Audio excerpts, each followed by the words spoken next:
acudir a esta conferencia.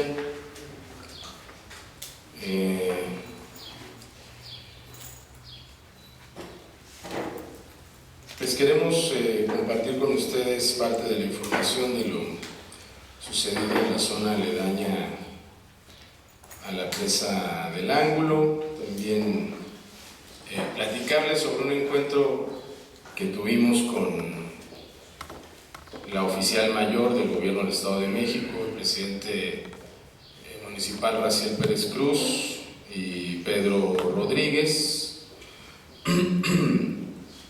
y un tema pues que vale la pena también hacer algún comentario sobre la elección que al final no se llevó a cabo este fin de semana en Huilango, ¿no?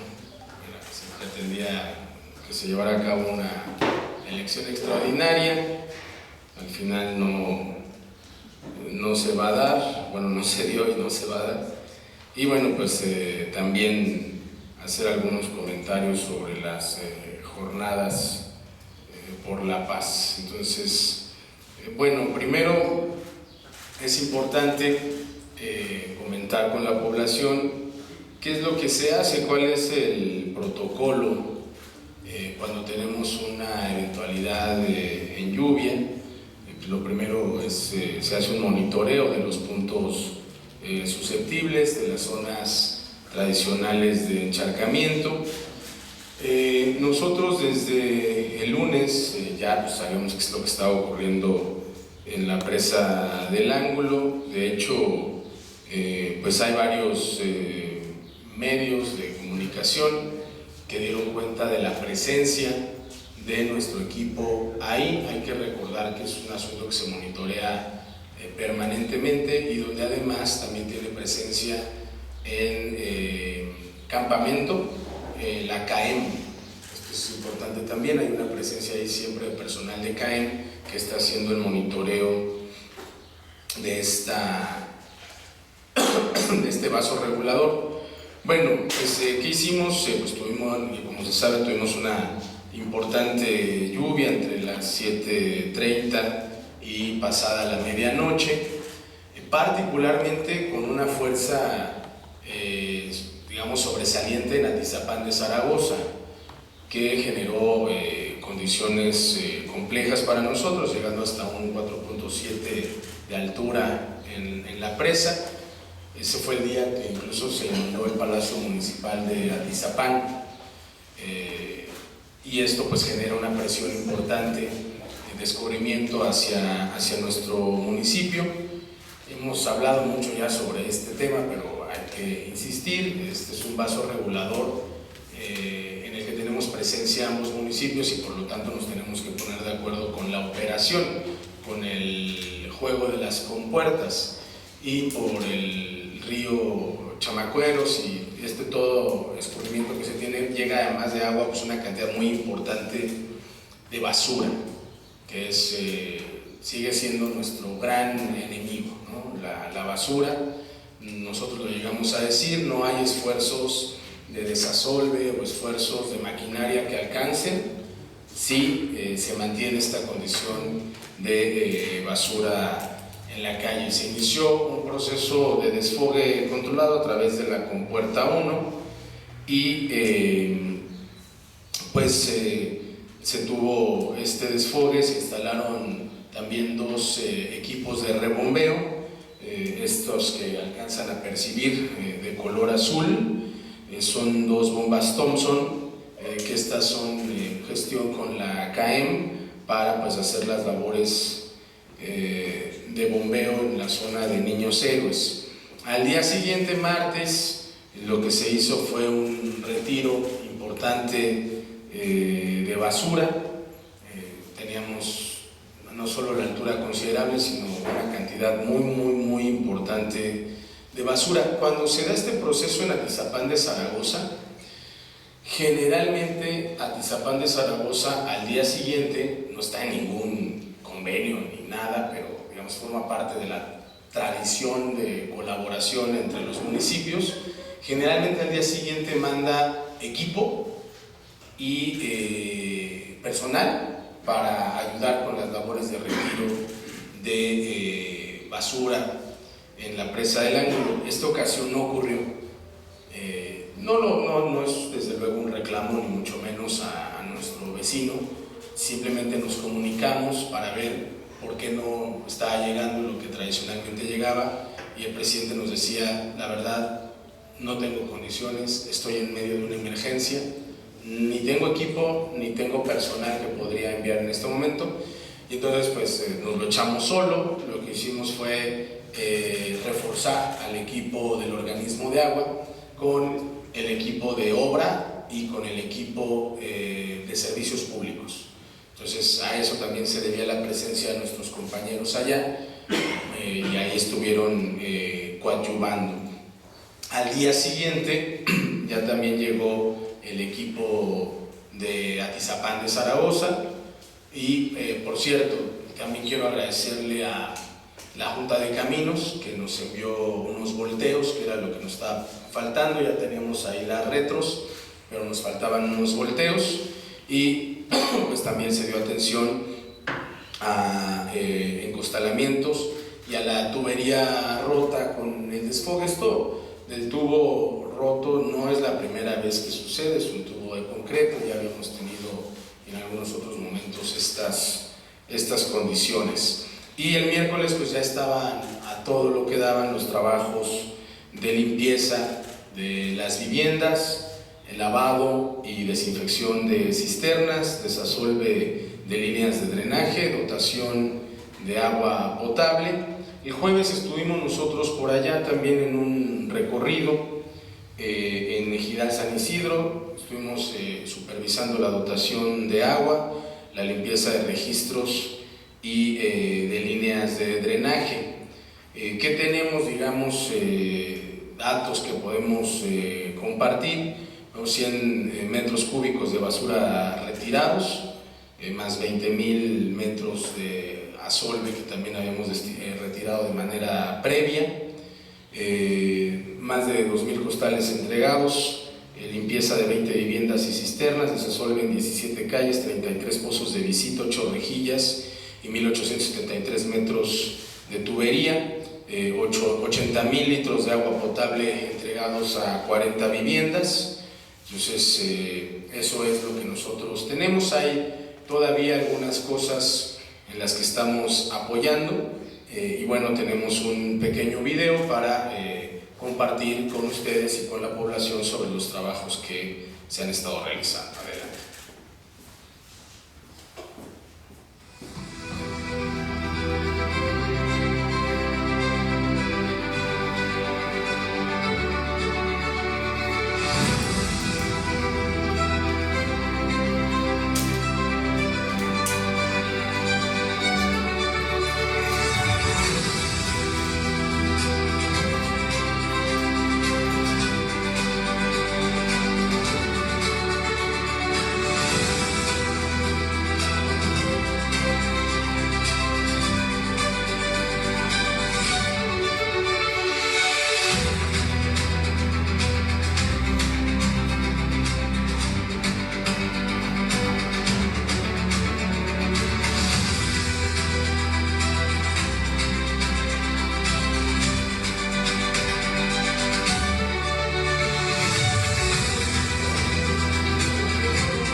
Ahora bien, continuando con los trabajos de prevención y de coordinación, esta semana que terminó tuvimos una reunión con la maestra Trinidad Franco, que es la oficial mayor del gobierno del estado.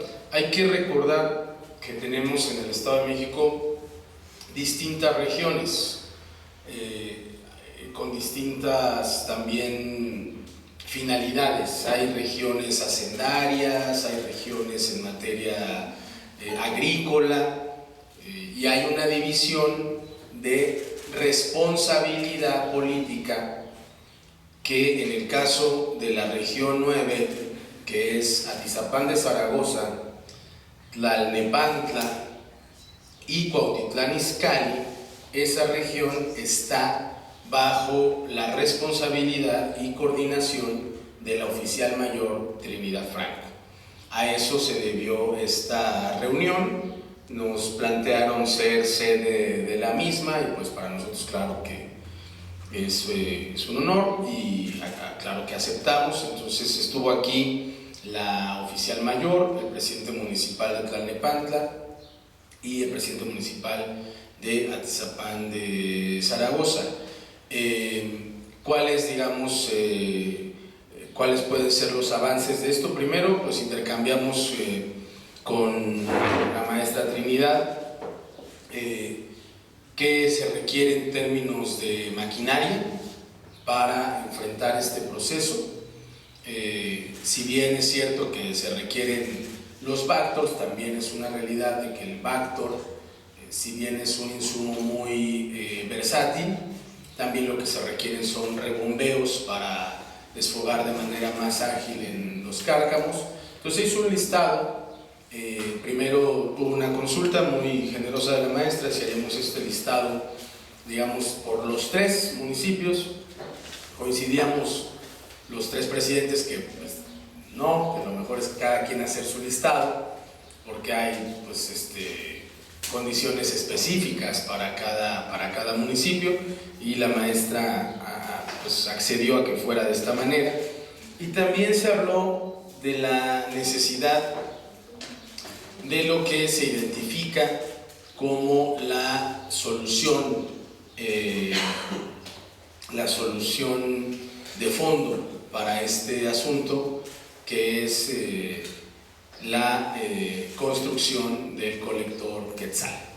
Este es un asunto que se ha discutido desde hace mucho tiempo, que se ha intentado en otros momentos. Nosotros lo hablamos con la maestra Trinidad, explicamos que hay una coincidencia, y esto es importante, no es un asunto político, hay una coincidencia técnica entre el organismo operador de agua de Atizapán de Zaragoza, el organismo operador de agua de Cuautitlán Izcalli y la CAEM.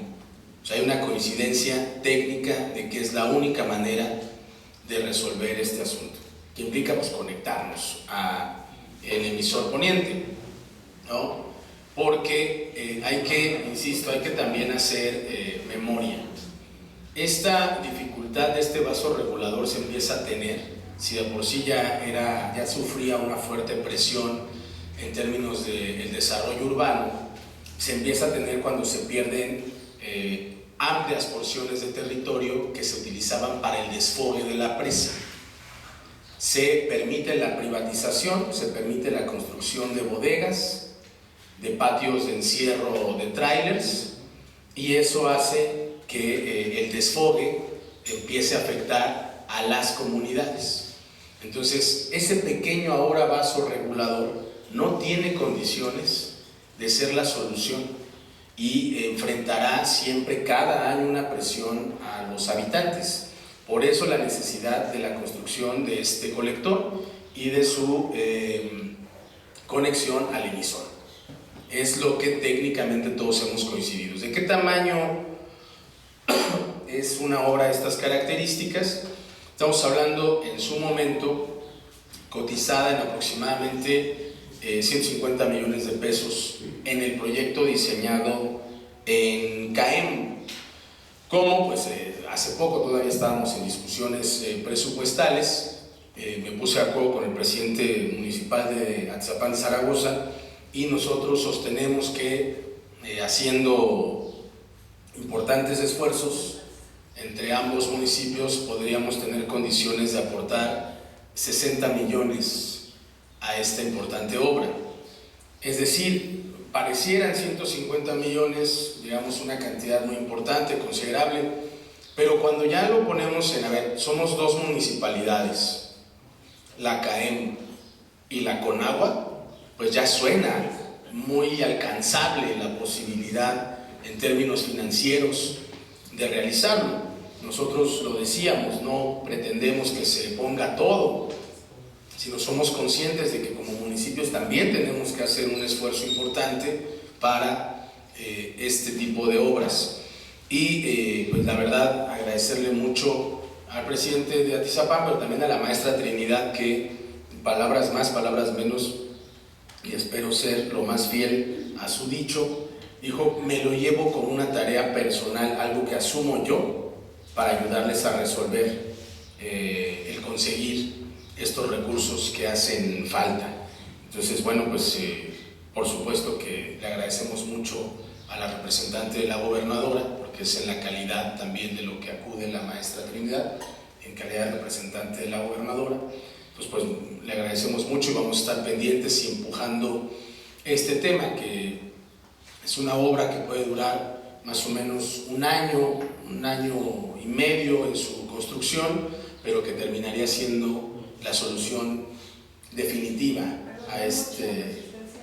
¿Hay algunas resistencias? Sí, un poco lo hablábamos ahora en nuestra visita, pero es lamentable, pero particularmente cuando se da el proceso de inundaciones es cuando hay más sensibilidad también sobre las respuestas. O sea, en época de secas hay más resistencia y en época de lluvias hay más sensibilidad, porque pues la presión de la vida cotidiana, la realidad que es más cerca que cualquiera de nosotros, pues obliga, y creo que vamos a tener buenas condiciones de también socializar. Eso es muy importante, socializar la solución, no imponerla. La mejor política pública es la que se dialoga con la población, la que se va consensando, es a través del convencimiento y no de la imposición como se puede avanzar en obras tan importantes. Bueno, parte de esta misma reunión dio como resultado una gestión exitosa ante la Junta Local de Caminos para realizar una primera intervención en la zona de Perinorte. Aún no se ha avanzado en todo lo que se necesita, pero ya tuvimos presencia de Junta de Caminos, que para nosotros era importante esta sensibilización. Nosotros hemos insistido mucho en el encharcamiento en dirección sur de Perinorte, en dirección norte del circuito exterior mexiquense, ¿no? La incorporación a la altura de Volvo, ahí hay un encharcamiento muy complicado. Y nuestro compañero presidente Raciel agregaba a esta lista el encharcamiento en la zona de la Quimex, que también es muy severo, muy considerable. Y pues agradecemos la pronta respuesta de Ariel Juárez y de Tere también, que rápidamente acudieron. Hay que, digamos, hacer un trabajo ahora sostenido en esta zona, pero pues claro que se los reconocemos. Y una cosa que es importante también, pues hacer la reflexión, es que estos encharcamientos hay que pensar, digamos, en el origen de nuestras vialidades y en general en nuestra propia infraestructura hídrica. ¿Cuándo se hizo esta infraestructura? ¿Cuándo se hicieron estas vialidades? Y la condición actual. Hoy, por ejemplo, sobre todo las zonas altas contribuían de manera importante a la absorción del agua. Es decir, no todo el agua que llovía, permítanme esta expresión, llegaba hasta la zona baja de la México-Querétaro. Se iba quedando en el camino. En la medida en la que por veintitantos años se ha tenido un ejercicio de pavimentación, o por ejemplo toda la zona alta de Tlalnepantla, que además se fue pavimentando con concreto, porque todavía en el asfalto hay un proceso de filtración, en el concreto es imposible, todo lo que eso genera es que el agua, ¿no?, que llueve baje de manera incluso más rápida, ¿no?, y en un volumen importante a estas zonas. ¿Por qué es importante, digamos, reflexionar solo en esto? Porque técnicamente la México-Querétaro, si se dan cuenta, no tiene infraestructura hídrica. ¿Se han dado cuenta que casi no hay coladeras, bocas de tormenta? O sea, eso nunca fue concebido así. Entonces, si bien es muy importante el trabajo que hace Junta de Caminos o que va a hacer Junta de Caminos para ayudarnos a resolver la anegación, el encharcamiento importante de la Quimex, de Perinorte y de Circuito Exterior Mexiquense, lo que ya se vuelve, digamos, insostenible, ¿no?, impostergable, es la necesidad de la construcción de infraestructura hidráulica en la México-Querétaro. Y ahí pues viene un trabajo importante también que hacer con las alcaldías, con las municipalidades, porque las municipalidades son quienes pueden ayudar también a guiar el trabajo de hacia dónde conectarnos para lograr desfogar esa cantidad importante de agua. A eso súmenle la cantidad importante de naves industriales que se han ido construyendo, y una de las cosas en las que se reflexiona poco cuando se construyen naves industriales, una de las cosas en las que se reflexiona poco es qué volumen de agua aportan esas naves industriales. Es decir, tú tienes, imaginen, vamos a dar un número arbitrario, imaginen 5 hectáreas, 5 hectáreas de predio, de un terreno sin ningún tipo de pavimentación. Lo que llueve cae sobre ese suelo con pasto, con hierba, con tierra, y generalmente reingresa al acuífero. Ahora piensen en 5 hectáreas techadas. Entonces, toda esa techumbre eventualmente genera un escurrimiento y va a dar hacia algún lugar. Si se conecta a un drenaje, pues puede colapsar drenajes. Por eso es muy importante que en todos los procesos de construcción de las llamadas naves industriales haya en sus propios interiores pequeños cárcamos, pequeñas plantas que generen que el desfogue hacia los propios drenajes o hacia los canales sea prorrateado, sea de a poco, para que no impacte de esa manera. Pues todo eso pues no se tenía concebido hace algunos años, y ahora que esta región es particularmente importante en términos de ubicación geográfica, en términos estratégicos para muchas empresas dedicadas a lo logístico, pues es una de las cosas que siempre se tienen que considerar. Por eso es una de las discusiones que hay, no me quiero clavar demasiado, pero es una de las discusiones que hay, por ejemplo, con la construcción de Mercado Libre, porque el pequeño cárcamo parece que les resultó insuficiente y fue justamente que tuvieron que desfogar hacia la zona de la lateral del periférico, y que generó pues una serie de señalamientos, y en fin, y es algo que tendrán evidentemente que corregir. Bueno,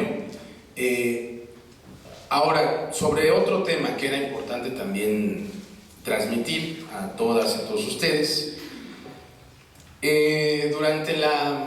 durante algunas sesiones del Cabildo se ha hablado mucho sobre la elección de autoridades auxiliares. Se ha incluso solicitado la comparecencia del titular de Democracia Participativa, cosa que fue sometida al Cabildo y no fue aceptada por la mayoría del Cabildo. Y pues se ha intentado, es una opinión, se ha intentado sacarle raja política al asunto, señalando vicios en el procedimiento, y para sostener esos dichos se ha utilizado que se tuvieron resoluciones del Tribunal Electoral, porque esto es importante decirlo, quien se expresa sobre la calificación, esto es bien importante que la gente lo sepa, recordarlo, quien califica el proceso electoral de autoridades auxiliares son las instancias en materia electoral. Le toca organizarlos al municipio. La organización le toca al municipio. Hay veces, como en nuestro caso, que algunos municipios acudimos a un trabajo de colaboración, se firma un convenio, en este caso con el Instituto Electoral del Estado. No todos los municipios lo hacen, nosotros decidimos sí hacerlo. Por eso nuestra convocatoria también fue muy temprana, porque no nos daba tiempo de firmar nuestro acuerdo con el IEM y teníamos que salir, y porque era nuestro deseo sí firmar ese convenio. Entonces nos toca la organización, la emisión de la convocatoria, recibir los registros, asignar números, colores o nomenclaturas y realizar el proceso electoral. Eso es lo que le toca a la administración municipal.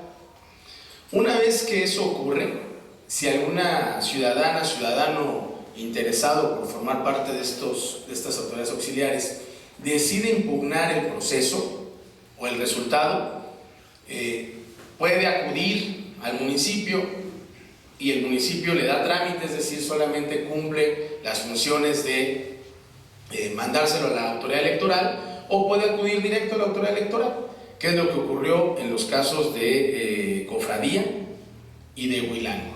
El de Huilango tiene una peculiaridad, que es el que vamos a comentar, porque el de Huilango, la observación o digamos quien se queja lo hace por un tema de falta de paridad de género, de perspectiva de género en la integración.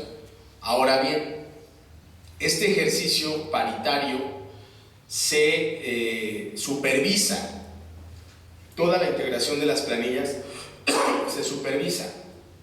¿Quién lo supervisa? Esto también es relevante, porque ahí es donde, en esos detalles es donde se encuentra el diablo. Se intenta señalar en el Cabildo, particularmente una regidora de Acción Nacional, intenta señalar al director de Democracia Participativa como el responsable del hecho, cuando en realidad se genera una comisión. Hay una comisión que es la que supervisa todo el proceso, y esta comisión estuvo integrada prácticamente por todas las fuerzas políticas, incluido Acción Nacional. Es decir, que cuando una regidora se queja de eso, pues se está quejando también del propio papel de su otra compañera regidora al interior, ¿no?, de la propia comisión. Ahora, la regidora no sabe, no, hombre, claro que sabe, nada más que les gusta generar ahí una controversia y señalar en particular a un funcionario. Bueno, el zipizape terminó armándose porque el tribunal local dijo que se repita la elección de Huilango, y entonces la ciudadana regidora, no, qué vergüenza, y miren nada más, y por culpa de ese funcionario somos así como la desgracia nacional, ¿no? Y bueno, pues en esas andábamos, y se tenía que reponer, según el tribunal local, la elección. Sin embargo, pues el tribunal local, como se sabe, no es la última instancia. En materia electoral tenemos al tribunal local, tenemos a la regional y después tenemos sala superior. Y pues actuó la sala regional y le dio reversa a la decisión del tribunal local. Entonces, en la sesión primero en la sesión del 5 de junio, la sala regional de Toluca revocó, es importante, revocó, lo que sigue también es importante, por unanimidad, la resolución del Tribunal Electoral del Estado de México y declaró la validez del resultado de la elección de San José Huilango. Con esta resolución queda sin efectos la elección extraordinaria que se iba a desarrollar supuestamente el día de ayer, y se declaró infundado el agravio relativo a que fue indebido anular la elección por el incumplimiento al principio de paridad al registrar la planilla. Y en el caso de Cofradía San Miguel, se declaró la validez de la elección de autoridades auxiliares y se consideró infundado el agravio relativo a la falta de certeza en la votación. Entonces, bueno, es importante aclarar estas cosas porque si no, así se generan rumores, reels, TikToks, pues un montón de cosas para andarse haciendo luego los interesantes. Siempre pues hay que esperar las resoluciones de la última instancia antes de salir y decir que se es la vergüenza nacional.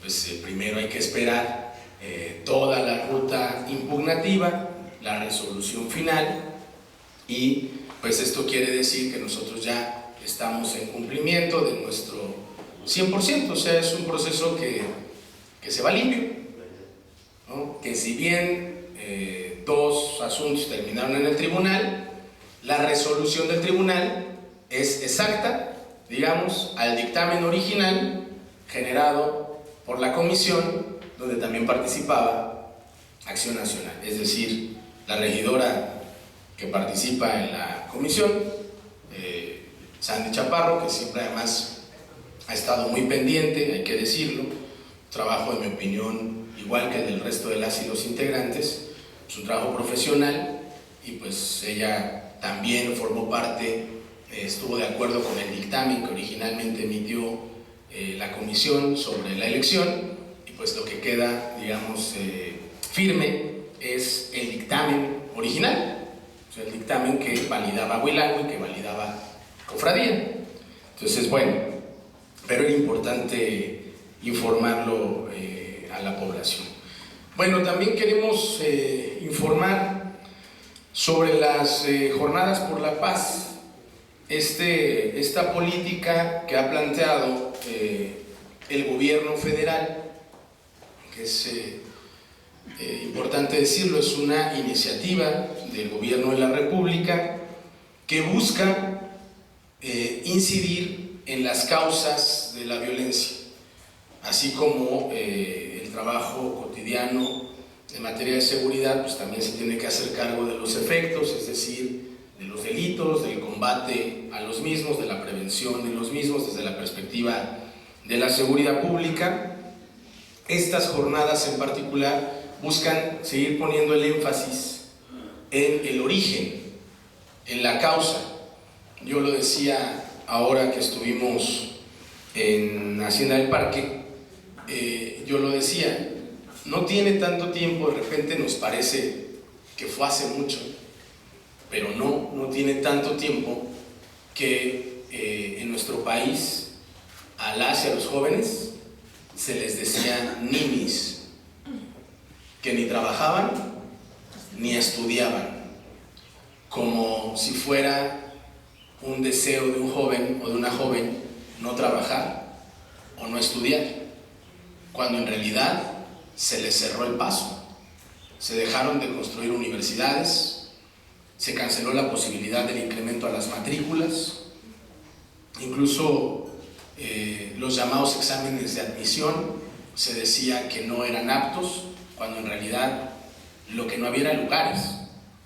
No es que los jóvenes no fueran aptos, o las jóvenes, es que no había lugares en las universidades. Y eso, aunado también a la tolerancia, a campañas o a cierta comunicación que favorecía el estereotipo de narcotraficantes, de las cadenotas, los relojotes, la vida maravillosa que les planteaban, pues fue llevando a nuestros jóvenes hacia allá. Y luego cuando nos preguntamos, ay, hay un montón de jóvenes metidos en eso, o si no están haciendo deporte, si no están practicando una posibilidad de un oficio, ¿no? Si no participan de las artes, pues ¿dónde creen que van a estar? Si no están estudiando. Entonces, estas jornadas por la paz tratan de incidir en salud. Tratan de incidir en las causas, justamente. Y al inicio, por eso la que hicimos por primera vez en La Quebrada, creo que fue la primera, tenía la intención de acercar servicios, de hacer trabajo de proximidad con la población, y luego fueron evolucionando por parte de una instrucción de la propia Presidenta de la República, y nos pidieron hacer trabajo también deportivo y cultural. Entonces ya la que tuvimos en Tepojaco y en San Martín ya empezaron a tener esta dinámica de actividades deportivas, culturales, y ahora se ha añadido el ingrediente de la recuperación de espacios públicos. Entonces, por eso también la de Hacienda del Parque tuvo estas características, y vieron a compañeras, compañeros de la Policía Estatal, de la Policía Municipal, de Guardia Nacional, de la Defensa, haciendo trabajo de recuperación de este camellón. Entonces, va teniendo su propia evolución la jornada. Nosotros vamos a estar participando en todas las que nos plantee el secretario de la mesa, el arquitecto Iván Bello. Estaremos ahí, siempre participamos. Ha sido un número importante también de personas que han acudido a algún tipo de servicio. Estamos hablando de 5,457 personas que han acudido a estas jornadas. Es un número relevante. En materia de salud hemos dado 936 servicios, en materia de seguridad pública 828, en materia del organismo de agua 605, servicios públicos 258, de medio ambiente 250 servicios. Vamos haciendo siempre nuestra estadística de lo que vamos realizando en cada uno de estos ejercicios, y pues insistirle a la población. Nuestros objetivos son fomentar la proximidad, ofrecer trámites y servicios, y realizar actividades culturales, de esparcimiento, deportivas, para atender las causas que generan la violencia. Y bueno, pues no quiero dejar de compartirles un dato que nos habían ya consultado. Nosotros hasta este momento hemos instalado 210 redes y alarmas vecinales. Este dato es relevante porque nos habíamos planteado 297, llevamos 210, sin embargo tenemos todavía como 400 solicitudes más. Es decir, es un programa que está siendo bien recibido por la población, que justo ahora, después de tener este diálogo con ustedes, voy justo a una reunión a ver cómo le vamos a hacer con lo demás que nos están solicitando, y tenemos hasta el momento 22,000 descargas efectivas de la aplicación. Va creciendo bastante bien. Entonces pues ese dato también se los queríamos compartir. Y finalmente, bueno, decirles que nos reunimos con PNUD, un organismo que todos conocen, parte de los organismos de ONU.